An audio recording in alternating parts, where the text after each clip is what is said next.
Hello, hello. Ever so sorry for being delayed today. I'm going to give everybody a few minutes to connect and make sure that I am coming up on the other end. Weekend, if you were that feeling of spring in the air, and right now I'm in the middle of a snowstorm in Canada, so thus my internet delays. I apologize for being a little bit late today. Today is a very special day. Normally I would join you Mondays, but due to the long weekend and the fact that it's April 11th, today is World Parkinson's Awareness Day. And there's lots of ways that you can engage in just sharing the awareness. Today, I want to talk a little bit about some of the symptoms. If you are joining me today, please let me know where you are from. If you are dealing with Parkinson's diagnosis yourself, perhaps you suspect, or perhaps you live or care for someone that is dealing with Parkinson's. So Parkinson's is celebrated worldwide, and its Awareness Day is April 11th every year. Just a second here. In the event on the VIP page, I have posted a past blog article that I thought might be of interest that we focused on a little bit last year. Today, I'm going to talk a little bit different. Life Pro is always reinventing and evolving in its product lineup. And although I primarily focus on specialized in vibration plates, I do have a lot of other passions and ways that I combine different therapies with vibration plates. You know, everybody's a little bit different when you're dealing with something like Parkinson's, which is what we're talking about today. Oh, hi, Kim. Thank you for letting me know, assuming you can see and hear me rambling on the other end. But I did take a few notes, as I always do. Today, I want to talk primarily about symptoms. You know, a lot of times when you have a diagnosis, you know, you're a little bit more informed as to what to expect. But sometimes there's symptoms early on, and they're not severe enough to maybe prompt you to go have a visit with your doctor. Maybe there's no history in your family. So sometimes it's just not even on our radar. So Parkinson's disease, it has an effect on our central nervous system, and it can be both chronic and progressive. So chronic being, you know, the symptoms are lingering and they're always there, and progressive means, of course, that they can get worse. So a lot of what we're going to be focusing on today will be the progression of symptoms and how to slow things like that down. And for any of you that might be concerned, you know, an ounce of prevention goes a long way. So I'm just going to get back to a couple of notes here I've got on the other screen. By the time a diagnosis is often made with Parkinson's, it's kind of progressed to a point where people may have difficulty, you know, controlling their movements. You know, common symptoms are things like tremors, involuntary shaking, and they can be in different areas of the body. It can be things like slowness of movement, or, you know, your reaction time, your reflexes are not the same as to what they may have been in the past. Stiffness in your limbs, your arms, you know, your body, your legs, your balance. You know, maybe you're just not feeling as stable, or you're bumping into things that you've walked past 500 times a day in your home. As these symptoms progress, you know, walking, talking, swallowing, you know, other simple tasks can become challenging. So it's important to pay attention to what our body is telling us. Like I always say, many people with Parkinson's eventually develop dementia, and it is a leading reason for folks dealing with Parkinson's to it becomes challenged to stay independent in your home.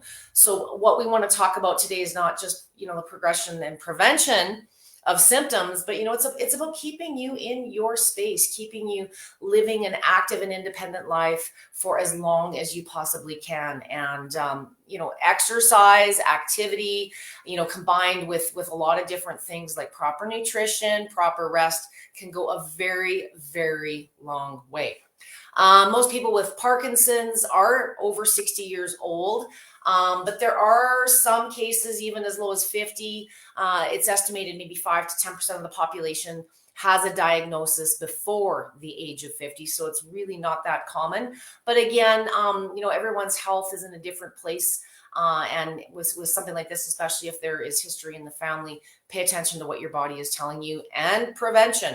The number of people diagnosed with Parkinson's in the US, which is currently about 6%, I believe, of the population, is estimated to double by 2040. Parkinson's in today's world is the second leading neurodegenerative disorder. Sometimes there's a misunderstanding, and part of what's so important with Awareness Days is it falls under the bigger umbrella of neurodegenerative diseases and disorders. So Parkinson's disease itself is the second most common neurodegenerative disorder following Alzheimer's, which I'm sure many of you are also familiar with. And either of those can progress into dementia and other symptoms like that. So dementia, sometimes people think dementia is like a thing in itself. It's a diagnosis. It's a symptom that can present itself with many neurodegenerative disorders. So that's my little 411 on information. What I do want to talk about today in a little bit more detail is, of course, how you can manage symptoms. If you are joining me today and you are dealing with Parkinson's, or you're helping support someone who is dealing with Parkinson's, some of this is going to resonate with you. If you have some tips or some things that have worked particularly well for you, I would love to hear about it. We are going to talk a little bit more, firstly, because I'm going to be doing some action over there, about some common triggers, let's perhaps call them, high stress levels, increased anxiety levels, reduced exercise and activity levels these are all things that can worsen or have symptoms progress. So just keeping active, trying to just manage those stress levels and find ways to cope, and activity happens to be a good way to do it. As well, the other thing I'm going to be talking about today, which is some light therapy for these disorders. There's lots of ways you can do this. You don't need to be a track star or a major gym goer, but you should consider getting moving, even if it's just minimally walking around the house, around the block. Anything you can do to increase your activity levels are not only going to help decrease your stress, but they're going to, push those symptoms and be a really big preventative piece and help manage if you are dealing with them. Other things, I was doing some reading this morning through PubMed and National Institute of Health. I will drop some studies later in the event if you guys want to take a little bit of a closer look. But some highlights were some common things like, making sure that you've got lots of good source vitamin B, C, and D, omega-3 fatty acids, whey protein, and coenzyme Q10. Get moving. Research has shown us that exercise not only maintains and improves mobility in general, flexibility, balance, but it's also, it eases non-motor Parkinson's symptoms such as depression, constipation. There's a whole kind of other, everybody's different. And if I lined up 100 people with Parkinson's, you're all going to have different symptoms present in different ways, different severities. So any of this is a positive, and very often when you're dealing with Parkinson's disease and many neurological orders, there are a lot of studies relating deficiencies in certain nutrients that can be contributing and even causing some of these conditions. So we are going to talk first about vibration plates. Vibration plates have been out forever. Part of the reason the research is so hard to absorb and understand is there's many different types of vibration machines, different settings. One is not necessarily better than the other. Consistent use at your pace and your ability is the best recipe to success. All of my sessions that I discuss with Life Pro and in my groups are in oscillating movement. Why? Because that's how you walk. So oscillating, if you are joining me for the next little portion of this, is the function that moves like a teeter-totter. It moves how you move, very much mimics the motion of walking. Therefore, it is the most functional type of movement. It is also, in my experience and opinion as a trainer, it's going to give you a little bit of an edge on certain things like balance and destabilization, core strength as a side effect to a degree, lymphatic movement. Oscillating has the most amplitude. So the amplitude is how much we're moving each time the plate is moving. And you just get a larger movement through those muscle groups, the tendons, everything's just churning a little bit better. Plus the amplitude is customizable. So the closer you are, the less you're shaking. The wider you are, the more you're shaking. And that increases your intensity. Wider does not mean better. It means more impact. So oscillating is really the best movement in my experience, especially for dealing with something like we're talking about today with Parkinson's. There's always other benefits that people are looking for, but when you've got a diagnosis like Parkinson's, things like poor bone density and other things are important, but they don't necessarily sit at the top of the list. We start changing gears and thinking about other things, and know that things like balance prevention, falls prevention, the bone density piece, they have a big relationship with each other, and it's about reducing your risk of falls. So if you are unstable, you're up there in your years and have been deficient perhaps with your nutrition and activities, you probably are dealing with some secondary bone density benefits, things like that you'd like to improve. Any weight bearing activity where you're standing on your plate is going to further it. So a vibration machine makes anything you do on the floor more effective in less time, and it happens to be a little kinder on the body and a little funner. But when you're standing on the plate, maybe you're doing balance or strength exercises, you're getting bone density simply because you are bearing your weight. So that's just another point I wanted to add. So for Parkinson's, one of the greatest things that you can use your vibration plate for right now is the falls and the prevention piece. So if you are unstable, your symptoms have progressed where you're reducing your activities because you do have a fear of falling, or you just don't trust yourself and the confidence has been deteriorated a little bit. I want you, if you have a plate now, to start having a relationship with it. Start using it regularly. I want to make sure you can see my feet really good on this. Yeah, no, we're okay. And if you are dealing with an injury, you fatigue easily, it's hard for you to stand for long periods, I recommend simply starting in a stool seated as I have today. I've done a number of routines in which you can learn some variations for this. But just like standing on the plate, I want you starting with your feet closer to the center with a mid to higher speed range. It's kind of backwards to what you may think with a treadmill or other things, but on a vibration plate, the really slow end of your oscillating speeds are very choppy, they're very wobbly. They're designed for balance and stability, which is kind of what Debbie's talking about and telling you we should improve. So why is she suggesting another speed? The really slow speeds are very much like a Bosu ball, which is a great tool for improving balance and stability if you have it now. If you're dealing with Parkinson's or you've had a stroke and you've got a fear of falling, the last thing I would use for balance benefit is a Bosu. You might progress to something like that, but it's really not the right tool if you are unstable to a degree now.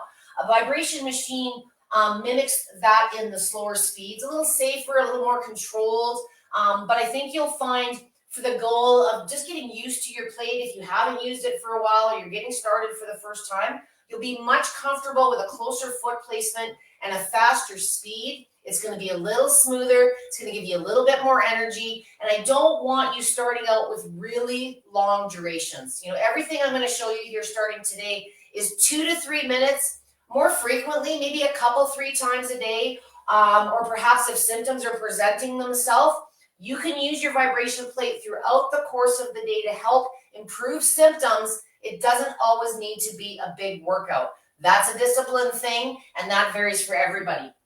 So I'm working with the mini waiver today. There's never the perfect plate for every situation, but what I like about the mini, if you are living at home, you are dealing with neurological concerns, the balance isn't great, sometimes you want to move the plate around. Maybe you're having a bad day and you want to put it by the bed, or perhaps you're progressing and you want to put it by the kitchen island, which I'm going to mimic here too. So the mini, the waiver, the turbo, the hovert, some of the smaller models where there's only one or two movement styles, they tend to be a little bit lighter. All of Life Pro's models offer oscillating, which is what I want you to get your machine started at if you're joining me. Oscillating is the side-to-side movement. It is the first preset manual mode on all of your machines. And I want you bringing it up to, if your machine goes 100, bring it up to 50 to 60. If your machine goes 60, bring it up to the 30-40 range. There's no exact number. I just want you working in ranges. The nice thing about working in ranges with your machine, you know, we're very much creatures of habit, and if you're using this just from a therapeutic perspective, you're not really progressing in exercises or pushing yourself and challenging yourself, your body does get used to anything over time. So what I suggest is mixing up the settings from week to week. If you're doing the same exercises, you know, so if you've been using 50 for everything today, maybe drop it to 45 or bring it up to 55. Just play within the ranges that I'm outlining. So if you're dealing with neuropathy, your feet are cold, you just want to kind of get warmed up, start seated with your feet no more than hip width apart. If you're dealing with chronic inflammation, pain, anything that makes you tender, or this just doesn't feel comfortable, bring your feet dead center. See how that feels and widen your foot position to comfort for your personal situation. For everybody else, let's get rid of the stool. And let's get more functional. So one of the things I mentioned, and it's just one exercise with a bit of a variation that I wanted to show you today. You know, the more you can combine into one exercise, the more effect you're going to get, especially if you're using this throughout the course of the day for short periods, as I recommend. Short periods are going to give you energy. They're going to boost your balance. You know, longer sessions, you kind of teeter on that. You might get a little bit tired. You might have done a little too much. So progress in time once you've got a week or two of shorter sessions under your belt, and your body's going to get a little bit more used to what you've been doing. So the first exercise I want to do is some very simple step-ups. With Parkinson's disease, anything you can do to increase your heart rate, get a little bit of aerobic function going is going to prolong you in many, many ways. This is also going to help you reduce inflammation because we're going to be moving some lymph and circulation. It's also going to help with balance and stability. So if you are comfortable doing stairs and things like that now, what we're going to simply do is step up slowly and back down. Okay? If stepping back down is scary for you, then you can step forward. I'll do that variation next. If you're scared to step backwards, step this way, turn around, step back up. Okay?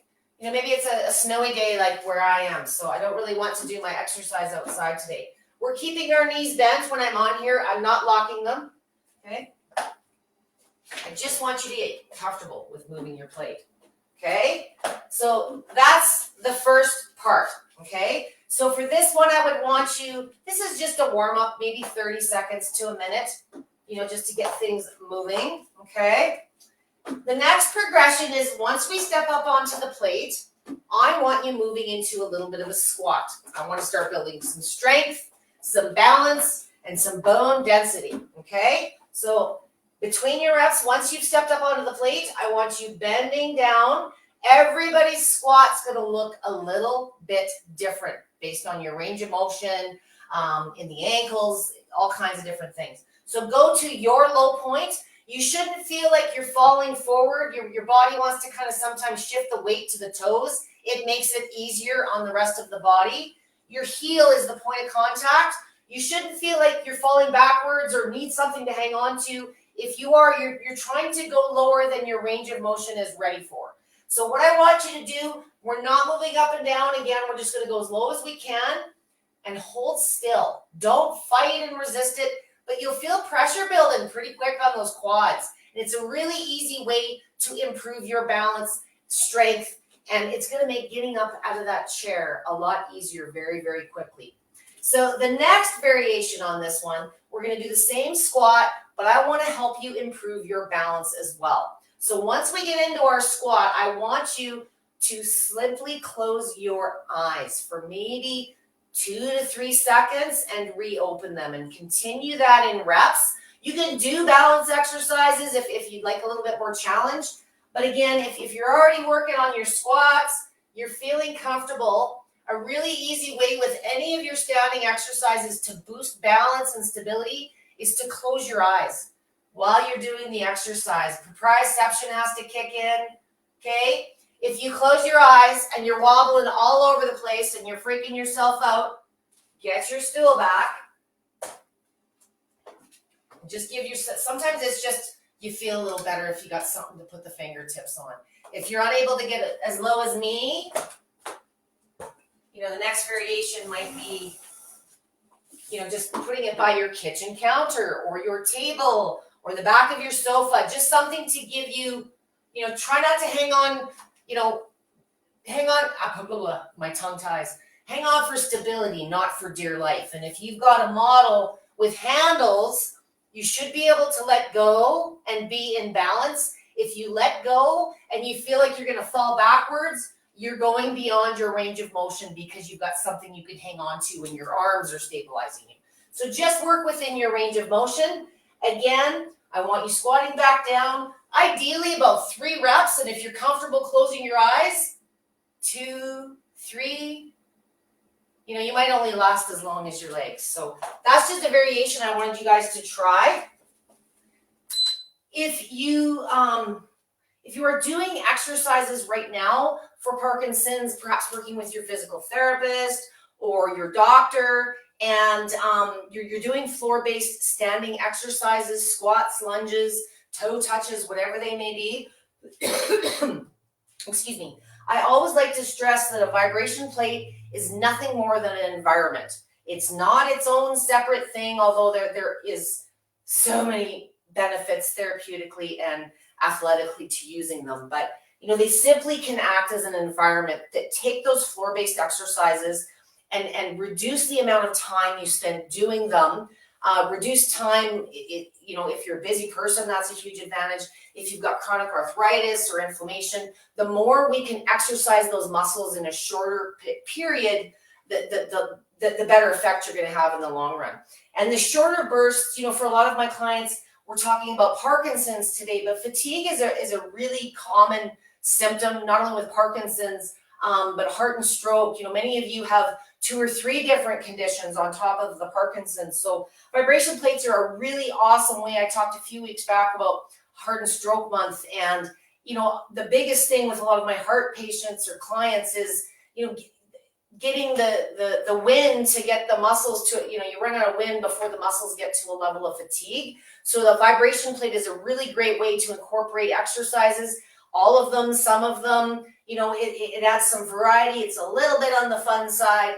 And maybe it's just a new way to motivate you to keep doing those. You know, consistency, if you're in a recovery situation or just doing a regular routine for your symptoms and your situation is the best key to success. The vibration plate sometimes just makes that success rate and that consistency a little bit more realistic because you can just get so much more done in less time.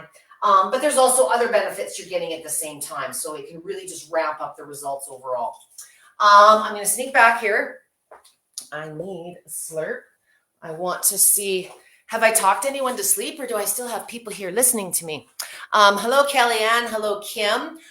So the first part I talked about was vibration plates. And for those of you using them now, you know, sometimes we just don't think about it for specific symptoms or conditions because, you know, that we just didn't think about it. So I a lot of my Parkinson's clients, you know, it's a situation where, you know, I'm using the plate and, oh, my mom's got Parkinson's. I'm wondering if it would be good for her. Or, you know, my dad's got Parkinson's and he, you know, he's just not very active. Is a vibration plate something that he could use? So it is absolutely something that they could use. If you are the caregiver, the child, whatever the situation may be, sometimes it's that fear of them, you know, falling off. You know, maybe they don't exercise regularly now. And if you're introducing them to your vibration plate in your home or in a clinic situation, the biggest lesson I can give you is the amplitude. Make sure you start seated, put the feet really close, let them get a feel for it first.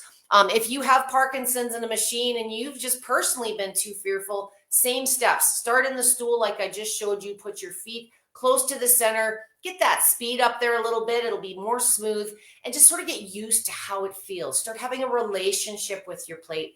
And eventually, your courage and your confidence will come, and you'll be able to progress to some more effective exercises. And like I say, using things that you're supposed to be doing now or are already being prescribed to you on your plate are a really great way to not only ramp up the results that your physio is looking for, but it'll reduce the amount of time and impact on the body doing those exercises. Sometimes it's just an attention span. Maybe you're just busy.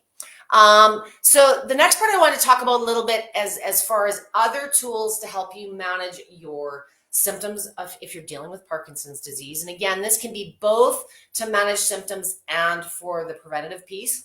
There's a ton of research, of course, about light therapy. I'm going to start using the term light therapy. And if it is, restricted to one type, red light or blue light or purple light or infrared, I'll identify that. But, when I was looking, and I've known this for many, many years, but research is finally catching up. Light therapy, both red and infrared and the whole spectrum under the sun, has a number of benefits to managing symptoms. Overall, evidence has shown that light therapy is, of course, also non-invasive. It's non-pharma, it's like non-pharma, not pills, so that falls in the non-invasive piece. It's very well tolerated, and it shows significant improvements. There's been a lot of studies around motor function, depression, sleep disorders, improving the sleep, because that's when our body does the recovery, post light therapy treatments. There's a ton of different studies, particularly in animal models, but that suggest that light can have an absolute direct effect on our dopamine system. Dopamine is that chemical in our brain that is lacking when you're dealing with this disorder. And it may be a really good mechanism in which to apply as a therapeutic. So action by which light therapy improves Parkinson's disease symptoms. This was one that I found not only on PubMed, but a lot of the Parkinson's awareness sites and foundations referenced a number of these studies. So where light therapy comes in, and again, there's never one tool that's perfect for every situation. But what I love about light therapy, if you're dealing with Parkinson's in a very advanced stage, again, you know me, I like to combine, but there's more and more coming out on the internet every day, these, the seasonal disorder lamps or the little lamps that set beside you. Your light therapy tools that you have now already with Life Pro, or maybe you've been sitting on the fence about, already provide the similar benefits. So seasonal affective disorders, there's all kinds of research about how light therapy improves our mood, our cognitive function, our recall, our memory, many, many things, and reduces stress. So as I said earlier in the session, anything we can do to reduce our stress levels and our anxiety is going to help reduce the severity of symptoms and often, many cases, the development of them. So today I have Life Pro's panel here, and what I wanted to show you about this, if you're dealing with advanced stages and there's things that you want to do as the care provider, maybe you're unable to be there on a daily basis to help work with other things. Light therapy, when I talk light therapy sessions, I always talk about different intensities and really thinking about what are you going to be using this for. And if you're using this in a clinic or at home with someone that has very advanced symptoms, what's so wonderful about light therapy, I'm just going to switch gears here and plug this in for the visual, is you do not need to hang on to anything. You do not need to get out of your chair. Perhaps your condition has escalated to the point where you are not mobile at all. So you can just simply expose your body. You could do it while you're using your vibration plate. I like using it in this situation. A lot of my clients have been dealing with neuropathy, or a lot of my diabetics are dealing with conditions in their feet in general. I like using it in the both infrared and red for different reasons. Certainly boosting mitochondria to energize those cells and help them perform their function better. But the infrared, it's nice and warm. Usually if you're dealing with neuropathy or things like that, your feet are cold, and it's a big drawback. So a lot of the folks I work with, they don't want to take their socks off, and the benefit of getting the red light spectrum directly on the skin, of course, is what I'm going for. But the infrared helps keep the toes and the feet toasty, so they can just sit for a half an hour and even watch a program.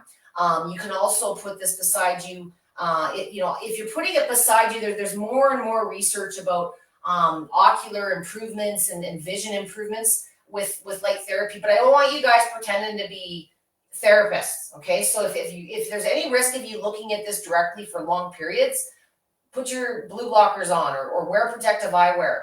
If you're doing it in this fashion, you're watching the TV and it's not directly looking at you, or it's on the side, something like that might be more beneficial. And infrared on its own, if you're dealing with someone, if you're dealing with someone that has, severe tremors perhaps, or you're dealing with situations where perhaps, you're just concerned that the eyewear would be worn. Infrared, of course, also offers a ton of benefits. So, the infrared sauna bags, some of the heating pads, the AllevaPro belt. There's a lot of different options. So if you're looking at using a vibration plate or light therapy to manage the symptoms of Parkinson's, put a little bit of thought into where you're going to be using it, how often, are you going to be moving it around? Do you want it to be portable? Sometimes it's not a matter of this is the best one or that's the best one. It's a matter of what you're using it for. So that's why LifePro has such a suite of different products. Some of them are more tailored to treat specific body parts. Some of them are more total body application. It really depends on your personal goals and plans for use. So I hope that offers a little bit of insight. Outside of that, the end of my notes and my ramblings are coming to a bit of a slowdown. It is Parkinson's Awareness Day worldwide. So half the world was probably doing a bit more discussion yesterday. What I do ask is for those of you in the Western world, if you are dealing with someone with Parkinson's, and they have some of these tools, maybe they just need a little bit of motivation, please feel free to share these sessions. Sometimes it's easier once they land on YouTube. Sometimes when you are caring for yourself at home, it's great that you've got the independence. But sometimes you need a little support and you need a little motivation to use the tools that you're supposed to be using. And keep it fun, keep it light, keep it simple. It's easier to be consistent, and consistent regular use is really the best way to not only manage symptoms that you may be dealing with now, but as I said, an ounce of prevention. So start moving and feeling better now if you have a machine. If you don't have a machine, there's tons of research, both on vibration plates and on light therapies. Really, it's worth taking a closer look at depending on the type of symptoms that may be presenting in your own situation. Other resources I would recommend, LifePro's done a couple of awareness days on Parkinson's. I did post a blog article in the VIP chat window for the event today. If you're watching this on a recorded basis, and a lot of people are off this week with the Easter break, but if you have questions specific to this and I didn't cover some of the basics for you today, please just tag me at Debbie with a Y. And I that sometimes you get a lot of comments going and it gets lost in the comments. Just make sure you tag me. And if you do have questions that you would have hoped you could have asked today, I'll be happy to answer those for you. If you're dealing with anything specific or funky and you need a little bit more direction to how to use your plate for your Parkinson's or any type of medical condition where you're not really just mobile and dealing with your normal self, never hesitate to reach out to myself or any of the staff here. There's all kinds of programs and videos in the library that we'd be happy to refer you to. So have a great start to your short week. I keep saying today it's a Tuesday that feels like a Monday. I thank you for joining me on Tuesday. I will be back here next week, regular time on Monday, 3 p.m. Part 1 of 2 exercise sessions I'm going to be doing on the vibration plate, targeting my own body. Debbie's going to be a bridesmaid in July, so I need to do a little bit of toning and tucking and tightening and lifting. So I'm going to go over a couple of different routines that I'm going to be focused on for the next few months, but I wanted to share what I'm working on with you guys. That starts next week, Monday at 3 p.m. Thank you so much for joining me today. Celebrate Parkinson's Day and share some awareness by sharing this session. far and wide. Thank you for joining me today. You guys have a great rest of your week. Don't work too hard.